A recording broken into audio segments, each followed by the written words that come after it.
How to successfully grow an azalea indoors so that it blooms until the last flower.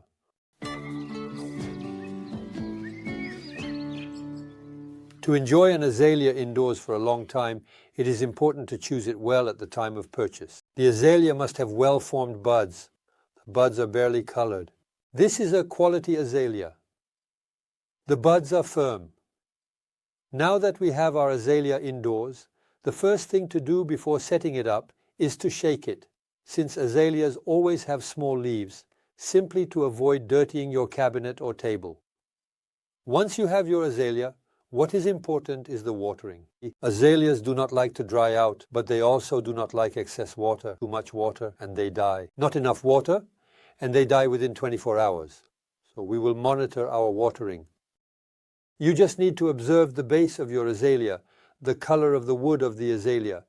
If your azalea is very light all the way down, it means it is lacking water.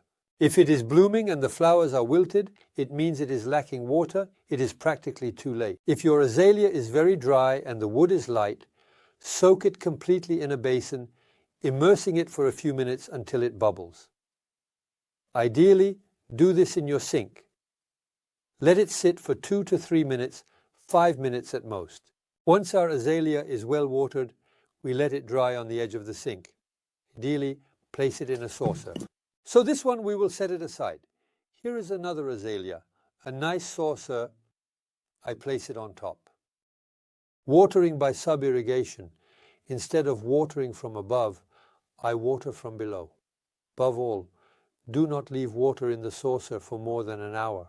If there is still water, at that moment, you remove the water from the saucer and your azalea is sufficiently watered. Regarding temperature, azaleas bloom very quickly if they are in warmth.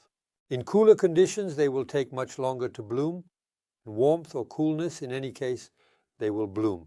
What is also important for having beautiful azaleas is to place them in light, but they can still tolerate partial shade. Positioned in front of a coffee table, they should normally last a very long time.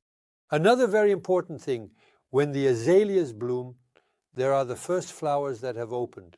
What is important is to remove them gradually. For that, hold the stem with one hand and with the other hand, gently detach the flower. This way, you will find other buds at the base that will continue to bloom. When your azalea is completely out of bloom, at the end of winter, you can take it outside when it is no longer a nuisance. Starting from March, April, placed in the shade at the foot of the rhododendrons, you will continue to water it and bring it in starting in October to make it bloom again. These are frost-resistant varieties, the ones purchased during winter. Know that there are also Japanese azaleas that can be found starting in January, February, March.